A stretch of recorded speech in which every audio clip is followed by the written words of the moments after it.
నమస్తే భారతీయ యువసేన. కొన్ని రోజుల్లోనే గణేష్ ఉత్సవాలు ప్రారంభం కాబోతున్నాయి. అయితే గణేష్ ఉత్సవాలు అనగానే మనకు గుర్తుకొచ్చేది ముందుగా ఖైరతాబాద్ గణేశుడు. గత కొన్ని రోజుల ముందే కర్ర పూజ కూడా నిర్వహించుకోవడం జరిగింది.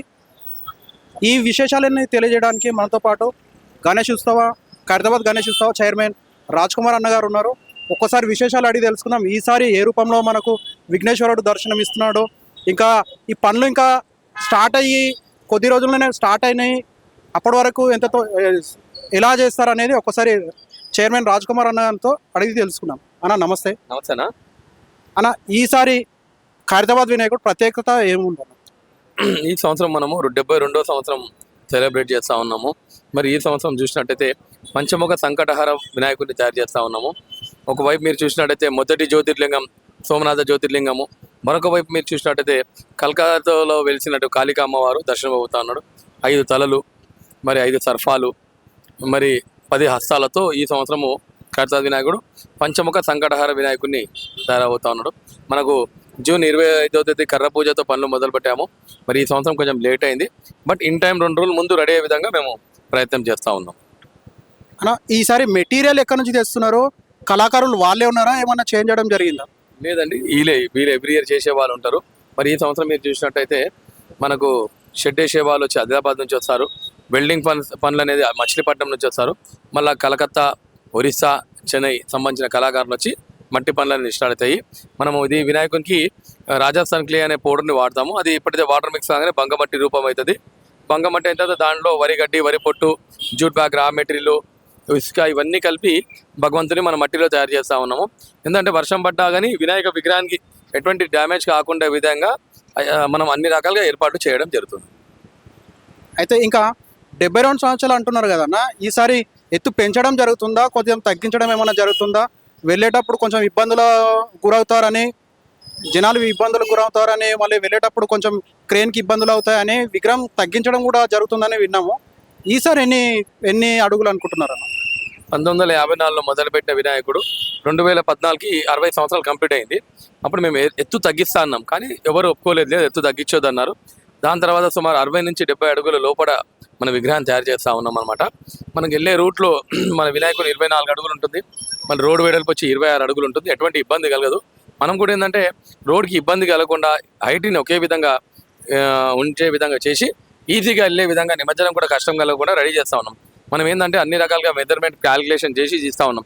ఎందుకంటే ఇంతకుముందు 6000 కిలోల లడ్డు కూడా భగవంతుని చేతిలో పెట్టడం జరిగింది అనమాట. వెళ్ళేటప్పుడు కూడా ఎటువంటి ఇబ్బంది కలగకుండా మనం రెడీ చేస్తూ ఉన్నాం. ఈసారి ముఖ్యంగా సోమనాథ జ్యోతిర్లింగము మరియు కాళికామాత పెట్టడానికి అసలు కారణం ఏందన్న? అండి, సోమనాథ టెంపుల్స్ రెన్యువేషన్ అయ్యి 70 సంవత్సరాలు పూర్తయింది కాబట్టి మనం ఆ విగ్రహాన్ని ప్రజలందరికీ చూపించాలి. ఎందుకంటే అక్కడ వెళ్ళి చూడలేరు కాబట్టి ఆ విగ్రహాన్ని చూపించాలని. మరి ఇంకోవైపు కలకత్తా కాళీ విగ్రహం కూడా మన శిల్పి గారు డిజైన్ చేశారు. మరి ఈ సంవత్సరం మనం తీసుకున్న థీమ్ ఏంటంటే పంచముఖ సంకటహార వినాయకుడు. మరి ఒక పండితులు మాట్లాడినప్పుడు ఈ విగ్రహమూర్తిని ప్రతిష్ఠించడం వల్ల ప్రజలందరికీ మంచి జరుగుతుందనే ఉద్దేశంతో పంచముఖ సంకటహార వినాయకుడు మనం నేర్చుకున్నాం.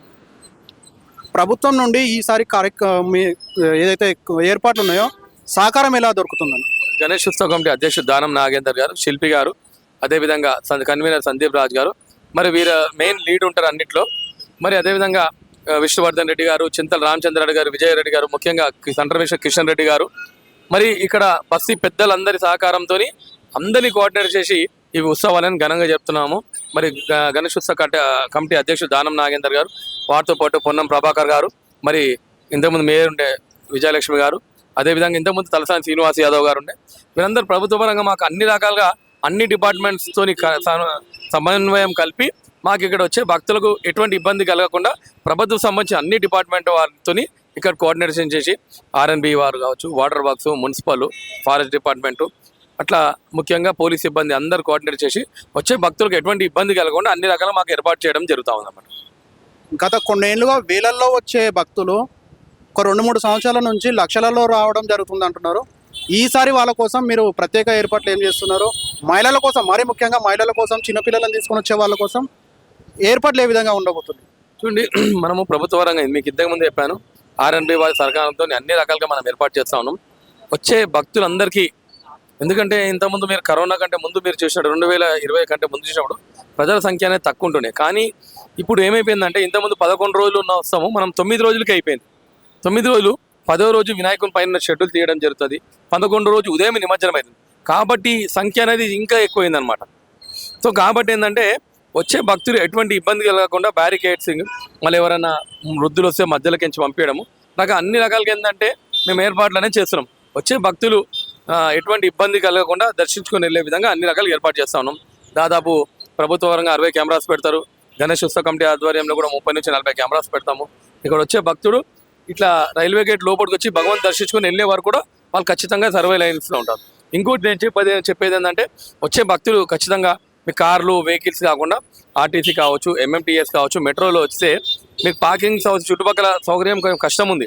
కాబట్టి మీరందరూ మీ సొంత వెహికల్స్ కాకుండా ప్రభుత్వ సంబంధించిన ఇవి వెహికల్స్ ఏదో ట్రాన్స్పోర్ట్ ఉంటుందో దాన్ని యూటిలైజ్ చేసుకుంటే మీరు ఈజీ దర్శించుకొని ఖైరతాబాద్ నుంచి మీ ఉండే ప్లేస్కి ఈజీగా వెళ్ళే విధంగా ఉంటుందని నేను తెలియజేస్తాను. రైట్, థ్యాంక్ యూ అన్న. ఖైరతాబాద్ గణేష్ ఉత్సవ నిర్వాహకులు ఇక్కడ అన్ని ఏర్పాట్లతో సిద్ధంగా ఉన్నాము. ఎవరికి ఏ రకంగా ఇబ్బందులు కలగకుండా మేము చూసుకుంటాము. మరియు ప్రభుత్వం కూడా మాకు సహకరిస్తుంది. మేము కూడా ప్రభుత్వంతో కోఆర్డినేషన్ అయ్యి కార్యక్రమాలు అన్ని నిర్వహిస్తామని తెలియజేస్తున్నారు. ఈ సంవత్సరము మనం ఖైరతాబాద్ సెంటర్లో మన పెట్టిన మహాగణపతి పేరు పంచముఖ సంకటహర మహాగణపతి. 5 తలకాయలు పంచముఖాలు కాబట్టి 5 తలకాయలు వస్తాయి, 5 సర్పాలు వస్తున్నాయి. దాంతోపాటు గణపతికి కుడి వైపున ఎడమ వైపున మన సోమనాథ్ జ్యోతిర్లింగం ఒకటి, మళ్ళీ కాళీమాతని ఇద్దరిని ప్రతిష్ఠించబోతున్నాము. ఈ సంవత్సరం ఈ థీమ్ తీసుకోవడానికి కారణం ఏమిటంటే మన దేశంలో అనిశ్చితిగా ఉంది, తో ప్రశాంతంగా ఉండాలి, ఎలాంటి అనిశ్చిత ఉండకుండా మంచిగా ప్రజలంతా ఆరోగ్యాలతో ఉండాలనేది ఈ యొక్క థీమ్ సెలెక్ట్ చేసుకున్నాము. మన శిల్పి రాజేందర్ గారు, విఠల్ శర్మ గారితో డిస్కస్ చేసేసి ఈ థీమ్ అయితే ఈ సంవత్సరం బాగుంటుంది అన్ని విధాలుగా అనుకున్నాము. మొన్నటి వరకు వర్షాలు లేక ఇదైపోయాము. ఒక 1-2 వీక్స్ నుంచి వర్షాలు స్టార్ట్ అయ్యాయి. భగవంతుడి దయ వల్ల సస్యశ్యామలంగా ఉండాలి మన భారతదేశము అనేసి ఈ యొక్క థీమ్ సెలెక్ట్ చేయడం జరిగింది. ఇంకొక 10 రోజులు అయిపోతే మనకి ఈ స్టీల్ వర్క్స్ వెల్డింగ్ కార్యక్రమాలను అయిపోతే మనం మట్టి ప్రోగ్రామ్ ఏదైతే మట్టి వర్క్స్ ఉంటాయి పాదాలు పెట్టగానే మట్టి వర్క్ స్టార్ట్ అయిపోతుంది. కాకపోతే ఇంకొక 15 రోజులు ఈసారి మనం కొంచెం లేట్గా స్టార్ట్ చేయడం వల్ల వర్క్ అనేది చాలా స్పీడ్గా స్టార్ట్ చేసాము. ఇప్పుడు 10 రోజులు ఆగిన తర్వాత మన మట్టి వర్క్ స్టార్ట్ అయిపోతాయి. భగవంతునికి ఒక రూపం అనేది ఈ 15 రోజుల్లో మనకు రాబోతుంది.